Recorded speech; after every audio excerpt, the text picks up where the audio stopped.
you come to your senses? It's NH Unscripted, you fool. I am your Don Henley-like host, Ray Dudley. Always happy to be out of bed. Ooh, got my little bunny slippers on. Well, gather the kiddies around the Motorola.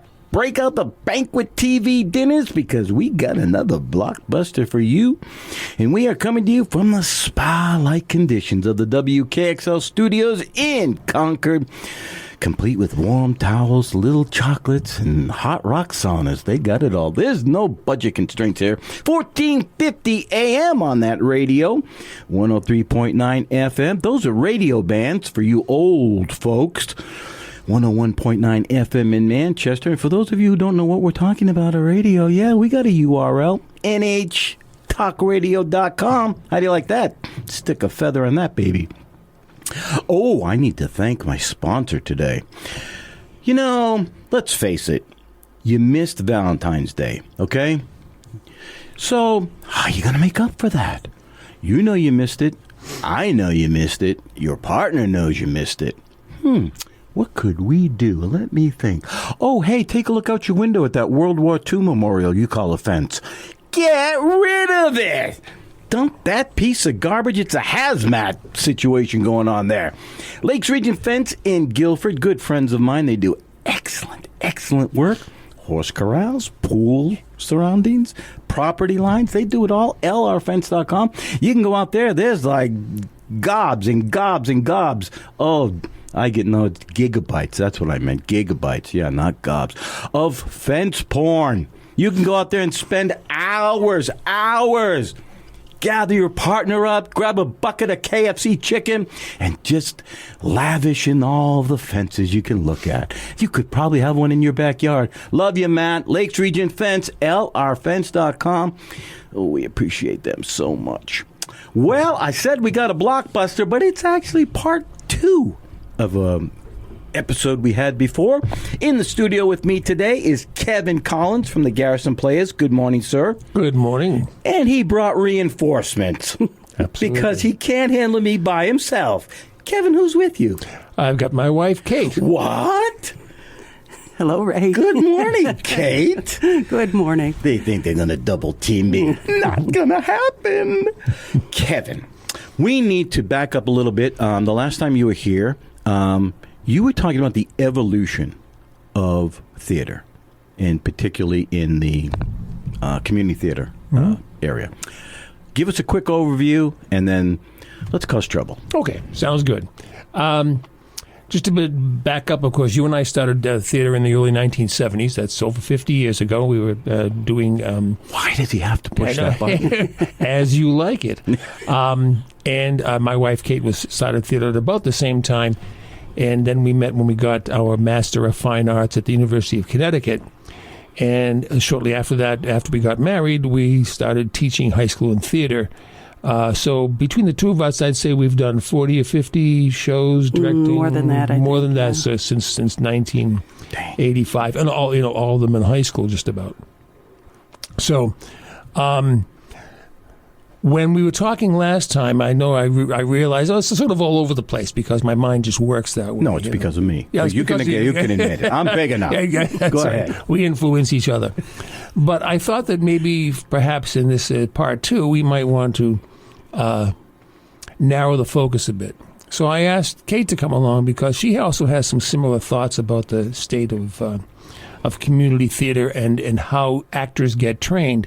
And for her, more importantly than most, is that she deals with the young kids, many of whom discover that they have some measure of talent and some measure of ambition that they want to go on from there. So I'll let Kate talk about some of the things that she's observed, the changes over the past 10 to 20 years in particular, in high school theater, or I would say probably more youth theater than I would say strictly high school. But Yeah, Kate, welcome to the arena. Jump right in. All right, then. Well, I really come at it from the high school perspective because what I was seeing in, 40 years of directing and producing high school plays was that there was a time when the High School Musical was a real focal point for high school students, and it was the primary opportunity for teenagers to be involved in theater. It was, if you're going to do a play and you're a teenager and you don't play sports, that was the thing to do. But with the growth of community theater in my area, in New Hampshire, and the seacoast of New Hampshire especially, students have a lot more opportunities now. So they're out there doing theater in, the theater camps, the semi-professional, professional theaters, and the community theaters have these youth theater programs, so that I would have students who were getting training elsewhere where, I did the training in past years. They're getting trained elsewhere, but they're also dividing their time up so that I would have students in a high school show who were doing one or two other shows at the same time. And so I think you're competing for talent, you're competing for time, and it really had sort of a ripple effect in high school, which is not to say it's just changing. It's not better or worse. It's just sort of a changing dynamic where you have now maybe a group of kids doing a show, doing Into the Woods, and you have 10 of them who are doing other shows and really, really talented, really, really into theater, and the others who are kind of along for the ride. And so this is creating some sort of different attitudes, divisions maybe. That weren't there before. That weren't there before, yeah, where everybody was sort of, rowing in the same direction. And they were all schlubs at teamwork. One time. Yeah. And now it's half schlubs. Is that I guess you could say it that way. I did say it that way. What do you mention that? So what do you think is this an evolution for the better? Or I know you said you really didn't want to say whether it was good or bad, but it obviously is affected because that's why you brought it up. It has some implication here. Yeah, I think where it hit me in some ways was that the kids who are out doing theater with Seacoast Rep, for example, high school plays aren't as cool anymore. So some of the most talented kids are being sort of brought into they're getting a lot more experience, and that's really good because that brings it back to their peers. Mm-hmm. But they don't necessarily see the value in doing the high school shows anymore. So, I get that. So you're losing a little bit in terms of the talent pool, I guess. Interesting. I hadn't thought about that. And it kind of goes along with what we had said last time about that community theater. Sort of it emerged from the community, and if you think about it, the community has almost always included its high school. You take a book or a TV series like Friday Night Lights, and how everybody in that town just sort of focused around the football team on Friday Night Lights, and I think that it was also true for high schools. And as Kate says, it's not necessarily a bad thing. It just means that you have to adapt to it. Mm-hmm. You have to compensate. Now, what are you going to do? Are you going to get in competition with these other groups? And how are you going to get in competition? Well, if they're going to do this musical, then we better do a better musical, or we're going to lose those kids, because if they're going to have to make a choice, what's going to dictate their choice? And I think that's the same thing that's happening at the community adult level. In that that I might live in Dover, and Garrison Players is doing one kind of show, and Players Ring, as I mentioned the other day, is doing another kind of show. Who am I going to audition for? Mm-hmm. And you and I have also talked about how big is the talent pool if you've got so many theaters in New Hampshire, and Kate, in just that very narrow world of 14 to 18-year-olds, there's a lot of competition now. Mm-hmm. Yeah. So this is a conundrum, right? I mean, on one hand, you want to embrace the fact that so many of them are going out, kind of like sports, right? They're getting the other it's an enhanced, right? They can go, when you say they go to the camps and they're going out and they're working with like Seacoast or whoever. So that's a positive, except it sometimes isn't a positive for what. All right, hang on. You hear the music. Dang it, dang it, dang it. It's time for some Spam sandwiches and a glass of Tang. Hang on, we're putting a pin in that baby right there. We are with Kevin and Kate Collins from the Garrison Players. We are tearing apart some theater conundrums. We'll be back. Hang on.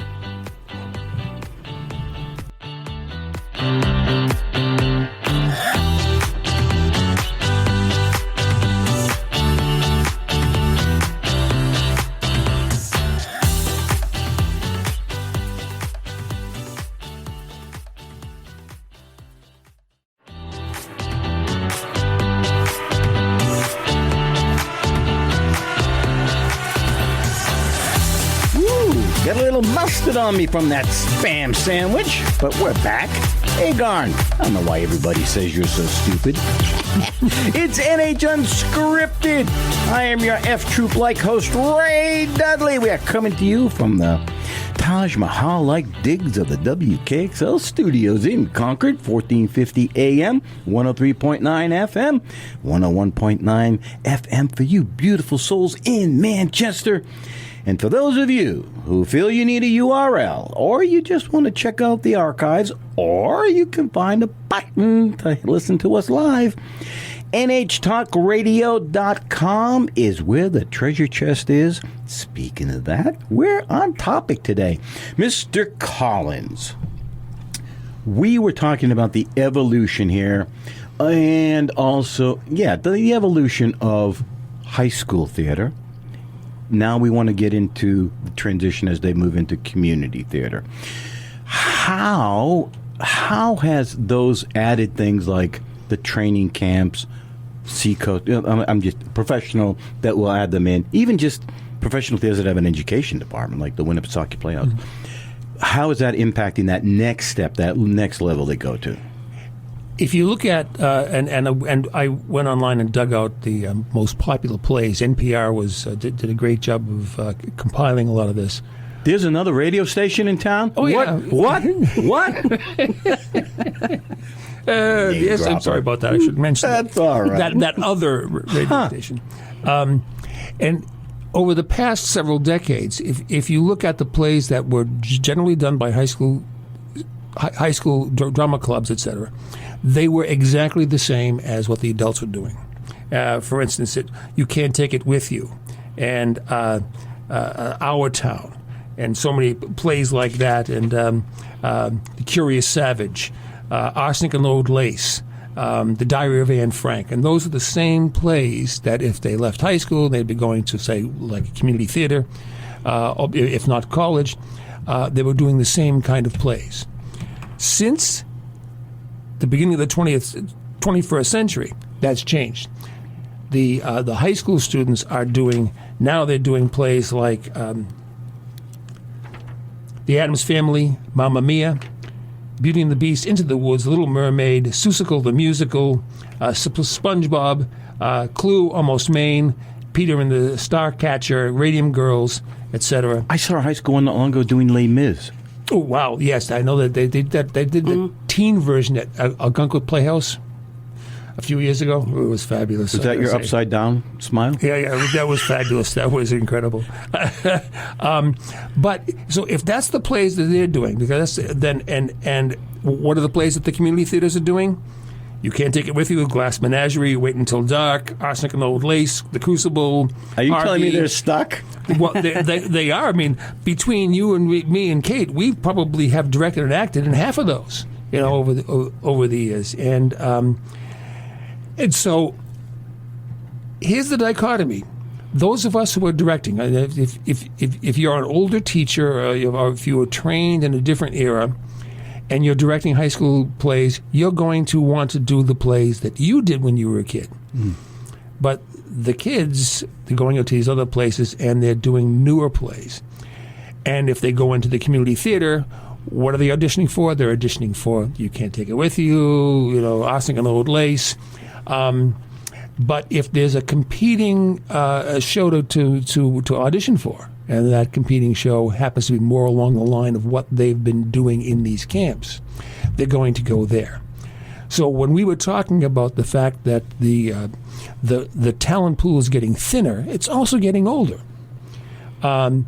If community theaters continue to operate as if the audience and the audience's desires are the same in 2024 as they were even in 1994, which feels like yesterday to us, but we have to remember that's 30 years ago. Dang. No, Dang. You know, that was a whole other era.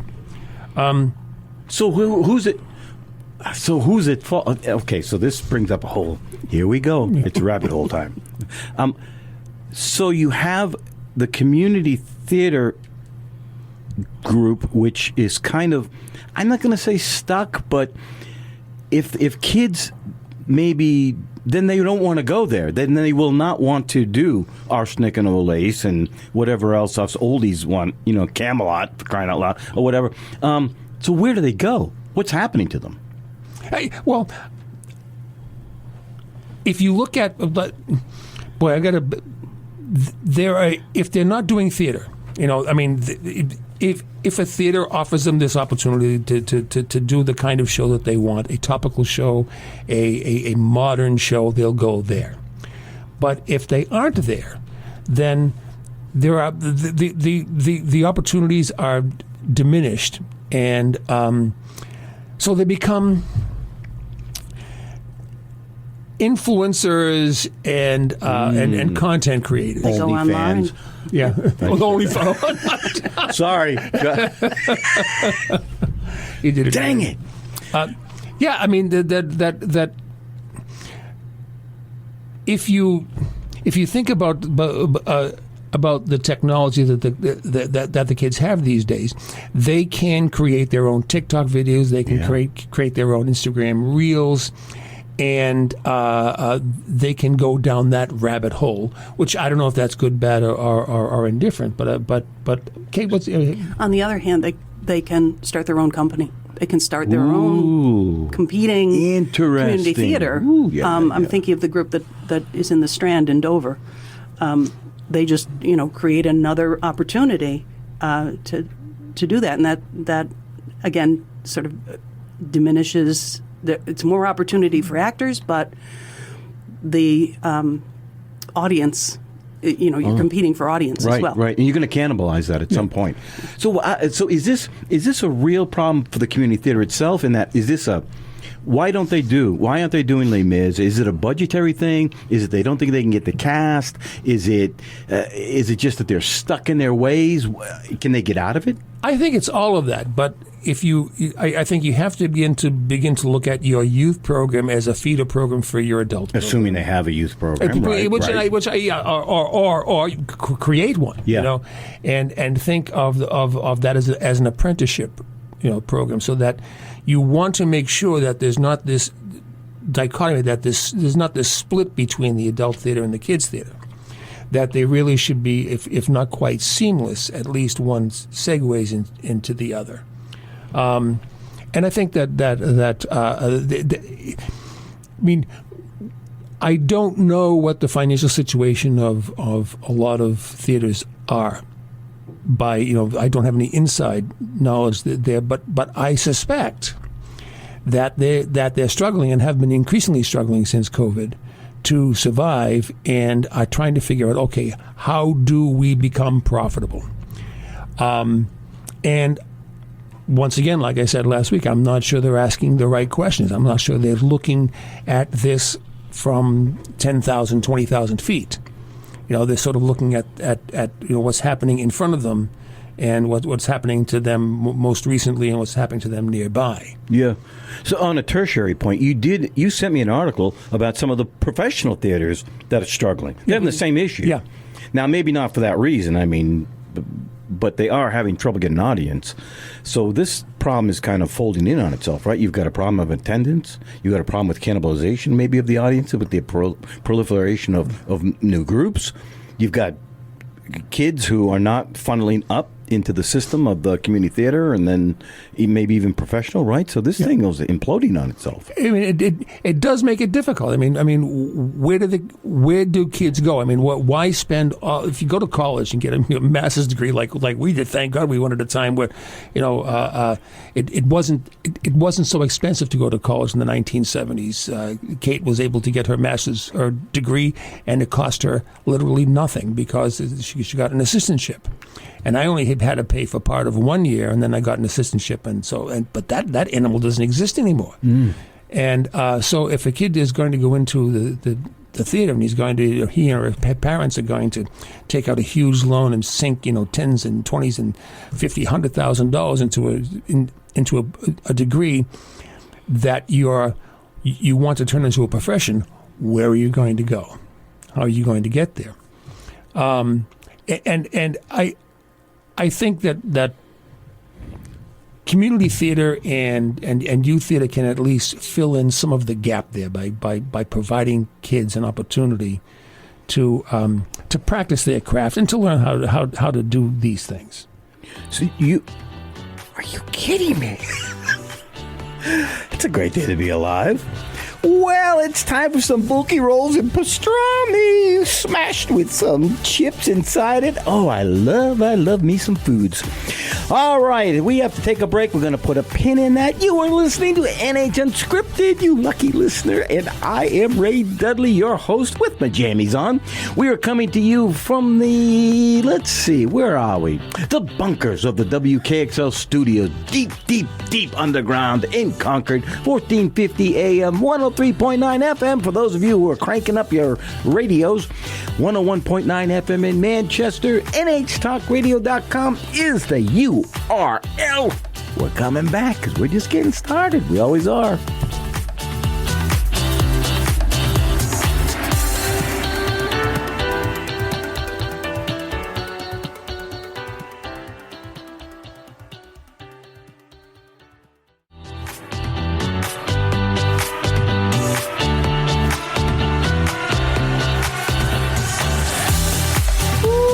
Says I'm stupid. Hey, darn. You have found NH Unscripted. We come to you every Wednesday and Friday morning at 9 a.m. But duh, you knew that because you're looking for us. We are coming to you from the mountaintop studios of the WKXL bunkers, 1450 AM, 103.9 FM. Those are Concord-based. 101.9 FM in Manchester. NH Talk Radio. That's where you can go find this show, all the other great programs here. They're all archived out there. Take a walk in a half an hour, not right now. In the meantime, Kevin Collins, Kate Collins, they're both in here from the Garrison Players. And they are giving me migraines. I'm bleeding from the brain. Because we're talking about the evolution of high school theater, community theater. I could go deeper there. Kevin, you said to me that this thing is fragmenting. You used that term in your email. That's a pretty heavy term to use, adjective. What's fragmenting, and what is, if you can, what is the ultimate impact, and is there even a solution for it? Or is it just natural evolution? I think there's no solution to it. It's how we respond to it. So it's more of an adaptation. Yeah, exactly. I mean, and there has been adaptation out there. I mean, if you look back when you and I were growing up, and there were 3 channels, and we all watched the same shows. And if you look back at the Nielsen ratings, Beverly Hillbillies, had something like 50 million viewers. You go to the number one show now, and it probably gets a third of that. And so there's, you can say the Beverly Hillbillies were dumb, but then again, they were trying to appeal to wide an audience as possible. Only Jethro was dumb. Only Jethro Bodine. And the commercials were, from Procter and Gamble, because that was, everybody needed soap and toothpaste and shampoo, etc. So that's what our common culture was. It sounds silly, but that's really what it was. And then as time went on, and then the TV fragmented a bit. So you had, say, like Thursday must-see TV, and Friday was, thank God it's Friday night, where you had, Urkel and Saved by the Bell and shows like that the kids watched. Sunday was for Grandma and Grandpa. And what was interesting that when Murder, She Wrote, which was very popular with older people, was moved from Sunday night to another night, it flopped. Now, why is that? Why didn't Grandma and Grandpa watch Murder, She Wrote on the night that it was that it was switched to? They passed away. That would probably that's answer number one. Answer number two is that their habits had been dictated by what was on TV. So in a sense, the TV deliberately fragmented the audience. So much so that if you remember Dawson's Creek coming out in the 1990s, and very big with teenagers, wow, that had just a fraction of the audience that a Murder, She Wrote or Dr. Quinn Medicine Woman had. But it cost more to get a commercial on Dawson's Creek because their target audience, even though it was smaller, was younger. And older people had their buying habits already settled, and the younger kids, they're having their buyer habits developed.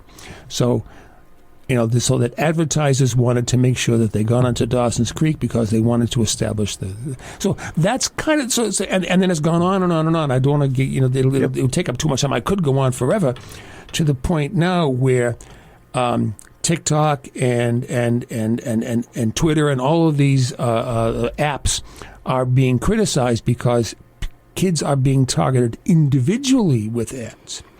So, but let's leave apart the fact that the kids are being targeted. They're also creating their own world, their own content, and I think that what's happened has really impacted how the kids view themselves in relationship to the world. I think, and Kate can probably speak to it better than I can. A big change that I saw in high school theater just in the last 10 years really has to do with, I guess, the choice of plays, because when you ask the kids what they want to be, what shows they want to do, their focus is narrower. The shows that they know are usually shows that have been developed from a TV show made into a musical, a movie made into a musical, like Legally Blonde and so forth. Whereas, I built a theater program in a high school for over 30 years, and I would alternate between classics and more contemporary and comedies and dramas and, get in a children's show every couple of years. And really sort of, because it's education as well as performance, you want to expose kids to the Oklahomas and the great music of shows from the past. But when I recently retired, I had a younger director come in to sort of help with the transition, and she came in from the community theater, and she gave the kids a lot more choice in the show. And so they chose something very contemporary, which led to lots of issues over. We changed words here and there to make it more acceptable. Fairly, conservative school. It was a religious school, so I was cautious. I had always been cautious, but the contemporary shows are dealing with contemporary issues that some schools are just not ready for, and so there was censorship. There were problems with the production that really were unexpected. So I think the culture wars are feeding in as well.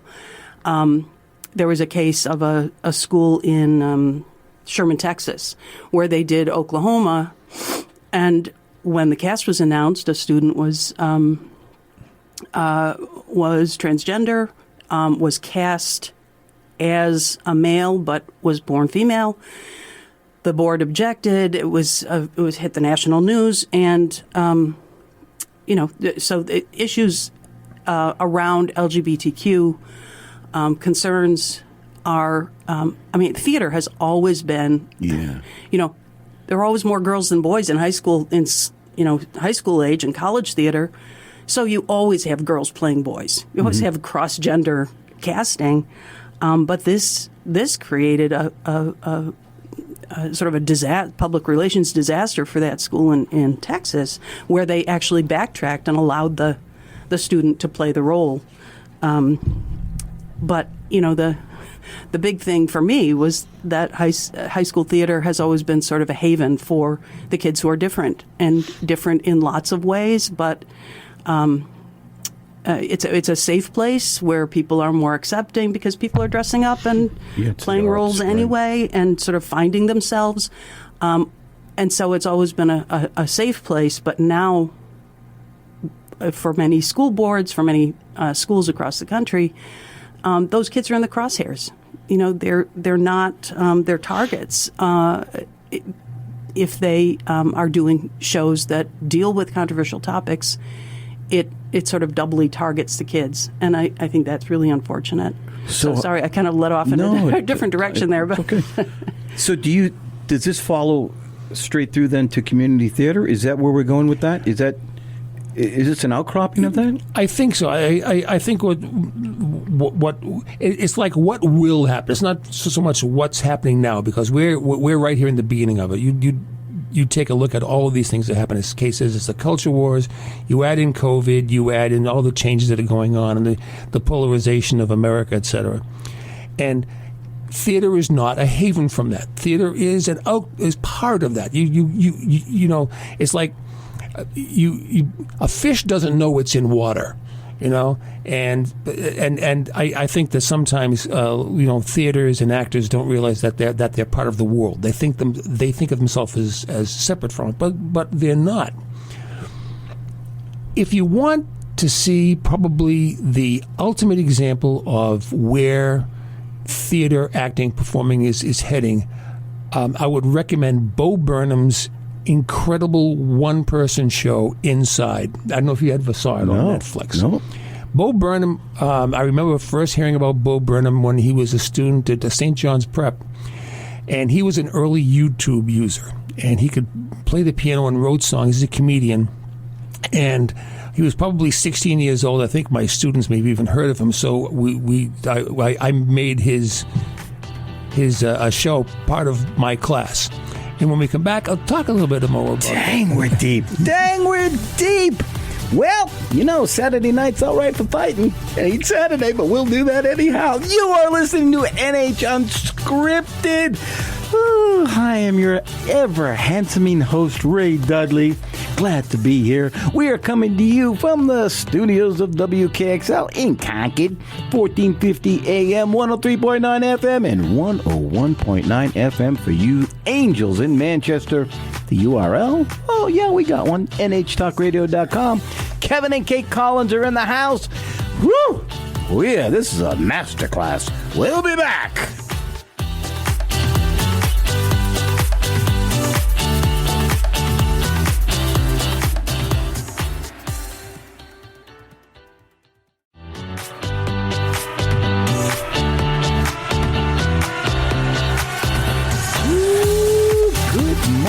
America, how are you? Don't you know I'm your favorite son? Yeah, I'm Ray Dudley. Yes, you are listening to NH Unscripted.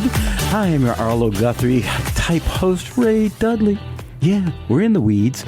You are listening to us from the studios of WKXL. That's my FM voice right there.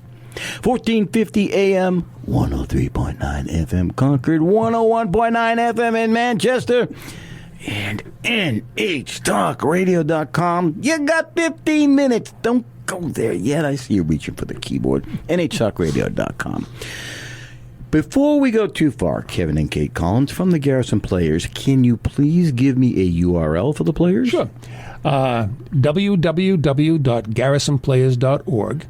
And we have several upcoming shows, including Black Comedy and the White Liars by Peter Schaffer, that's coming up in March, and True Crimes, written by Glenn Kosker, is coming up in May, and 2 youth ed shows. The teens are doing 9 to 5, the musical, and the kids are doing Frog and Toad, and those will be in June. And if you go to www.garrisonplayers.org, you can find out more information. He's so clean. So clean. Man. Okay, speaking of cleaning, how do we clean up this mess? We are knee-deep in the weeds, are we not? And I think it's really important for theaters to understand, as I said before, what's going to happen as time goes on. And I mentioned Bo Burnham. As I said, back in the 1990s, I first heard of Bo Burnham. He was an early YouTube star, and would just do he'd play his songs, original, very funny songs. My whole family, and it was a very funny song. My whole family thinks I'm gay. Even my girlfriend thinks I'm gay. And he was very funny. And he got bigger and bigger and bigger. And then during COVID, he created a one-person show in which he did everything in this room with all of the technological things available to him. And I can't even describe it, but it's brilliant. It's a brilliant show, and it won a ton of awards.